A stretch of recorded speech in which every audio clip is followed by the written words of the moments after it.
रोज रोज मुलांच्या डब्याला आणि नाश्त्याला काय बरं बनवायचं, आपल्यापैकी बऱ्याच जणांना प्रश्न पडतो। तर आज मी तुमच्यासाठी सकाळच्या घाईगडबडीत नाश्त्याला किंवा मुलांच्या डब्याला खूप जास्त झटपट, खूप जास्त पौष्टिक टोमॅटोचं धिरडं किंवा याला तुम्ही व्हेज टोमॅटो ऑमलेट सुद्धा म्हणू शकता। नारळाच्या ओल्या चटणीबरोबर एक नंबर लागतं, नुसतंच खायला सुद्धा मस्त लागतं। घरामध्ये भाजीला काही नसेल तर पोळी किंवा भाकरी बरोबर सुद्धा खाता येईल, वरण भाताबरोबर तोंडी लावण्यासाठी सुद्धा मस्त लागतं। तर एकदा नक्की करून पहा। रेसिपी नेहमीप्रमाणे भरपूर टिप्ससह तुमच्यासोबत मी शेअर केलेली आहे, म्हणून ती अगदी शेवटपर्यंत नक्की पहा। चला तर मग वेळ न घालवता रेसिपीला सुरुवात करूया। सगळ्यात पहिल्यांदा इथे आपण एक मिक्सरचं भांडं घेतलेलं आहे, त्यामध्ये 2 मध्यम आकाराचे आणि मोठा असेल तर फक्त एकच घ्या। रफली टोमॅटो आपण चिरून या मिक्सरच्या भांड्यामध्ये घातलेला आहे। त्याचबरोबर इथे आपण 2 हिरव्या मिरच्या, 10 लसणाच्या पाकळ्या, अर्धा इंच आलं घेतलंय, अर्धा चमचा जिरं, थोडीशी देठांसहित कोथिंबीर घेतलेली आहे। हे सगळे जिन्नस तुम्ही तुमच्या आवश्यकतेनुसार कमी अधिक करू शकता। लहान मुलांना डब्याला बनवताय तर हिरवी मिरची आणि लसूण थोडंसं कमी घाला, म्हणजे थोडंसं कमी आपले हे धिरडं तयार होईल। पाणी न घालता जाडसर किंवा थोडंसं ओव्हरडोबर रफली आपण या मिक्सरला फिरवून घेतलेला आहे। तुम्ही इथे बघू शकता टोमॅटोला पुरेसं पाणी सुटतं आणि त्या पाण्यामध्येच हे छान वाटलं जातं।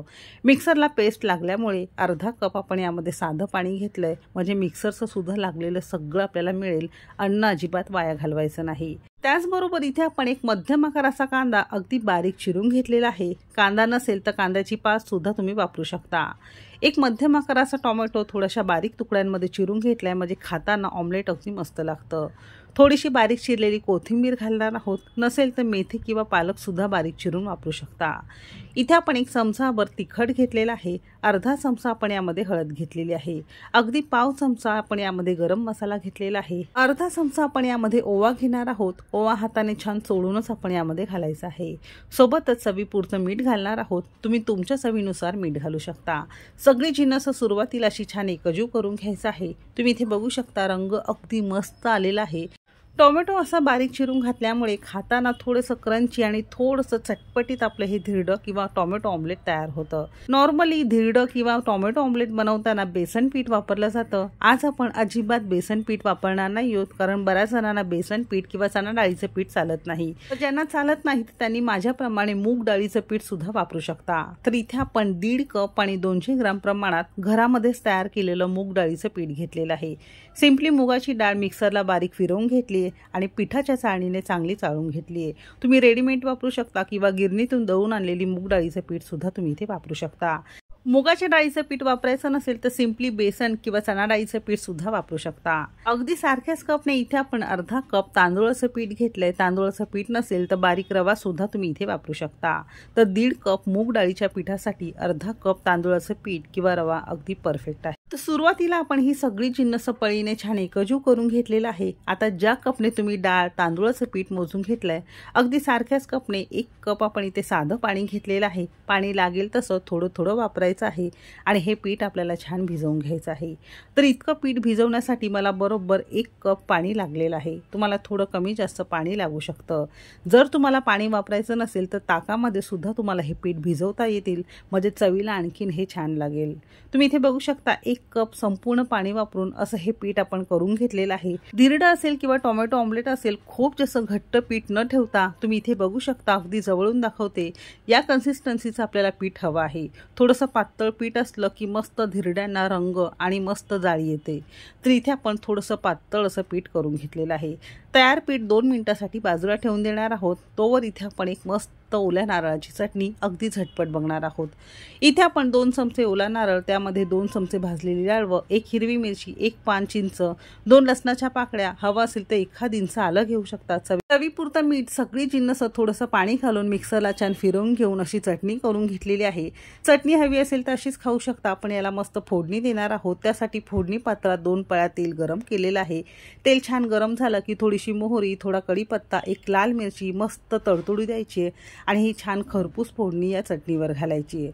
तर अशी ओल्या नारळाची अगदी 2 मिनिटात तुमची चटणी तयार झालेली आहे। धिरडं बनवण्यासाठी गॅसवर एक पॅन गरम करून घेतलेला आहे। त्याला फक्त थोडंसं तेलाने आपण ब्रश करून घेणार आहोत। हे धिरडं किंवा टोमॅटो ऑमलेटला खूप जास्त तेल सुद्धा लागत नाही। हलकासा तवा गरम झाला की अगदी पातळ पातळ कढईपासून आपल्याला हे पीठ सोडायचं आहे। तुम्ही इथे बघू शकता पीठ या कन्सिस्टन्सीचं म्हणजे थोडंसं पातळ असलं की याला जाळी सुद्धा छान येते। 2 पळ्या साधारण तेल घातले, थोडंसं पळीने पसरून घालायचंय, थोडंसं पातळ करायचंय म्हणजे छान कुरकुरीत होतात। छान पातळ आपण इथे पसरून घेतलेलं आहे। आता याला झाकण लावायचंय। मध्यम आचेवर एक 3 ते 4 मिनिटं आपण याला सोडून देणार आहोत, म्हणजे अगदी आतपर्यंत सगळं छान शिजलं जाईल। कारण घातलेली सगळी जिन्नस कच्ची असल्यामुळे शिजायला थोडासा जास्त वेळ लागतो। एक 3 मिनिटांनंतर झाकण उघडून बघितलेलं आहे। कडा अशा आपसुकच मोकळ्या होतात, अजिबात तुम्हाला हे तव्याला चिटकून बसत नाही। वरची बाजू थोडीशी कोरडी किंवा सुकल्यासारखी दिसते, वरून छान याला जाळी आलेली आहे। बाजू उलथून घेणार आहोत। थोडंसं आणखीन कुरकुरीत जर हवं असेल तर वरून थोडंसं पुन्हा तेलाने ब्रश करणार आहोत। नसेल हवं तर तुम्ही असंच हे खाऊ शकता।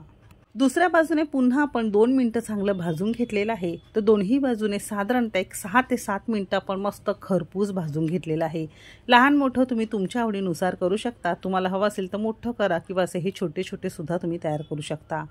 लहान जरी बनवत असाल तरी झाकून तुम्हाला हे छान शिजवून घ्यायचं आहे। आणखीन एक महत्त्वाची अशी गोष्ट, यामध्ये हळद घातल्यामुळे वेगळं सोडा किंवा इनो घालण्याची गरज लागत नाही, नाहीतर तुमचं धिरडं थोडंसं लाल पडू शकतं। आपसुकच थोडंसं पातळ पीठ केलं की याला छान जाळी येते आणि मस्त हलके फुलके तुमचे हे धिरडे किंवा टोमॅटो ऑमलेट खाण्यासाठी तयार मिळतात। किती सुंदर झालंय, मस्त एकदम कुरकुरीत आणि एकदम यम्मी दिसतंय। तर असा हा मस्त नाश्त्याचा प्रकार तुम्ही नक्की करून पहा। मुलांना डब्याला देऊ शकता। सकाळच्या घाईगडबडीला काही सुचत असेल किंवा घरामध्ये काहीच नसेल तर अशा वेळेस तुम्हाला हे करता येईल। अगदी सारख्याच पद्धतीने उरलेले आपण इथे काही करून घेणार आहोत आणि घेतलेल्या पिठात साधारणतः मोठे असे आकाराचे 5 होतात। छोटे छोटे करायला जाल तर 7 ते 8 तयार होतील। मग आहे ना झटपट सकाळच्या नाश्त्यासाठी पटकन करता येणारा हा नाश्त्याचा प्रकार, तर नक्की करून पहा। नुसताच खायला सुद्धा छान लागतो। टोमॅटो केचप बरोबर खाऊ शकता किंवा दाखवलेल्या ओल्या नारळाच्या चटणी बरोबर सुद्धा अगदी मस्त लागतं।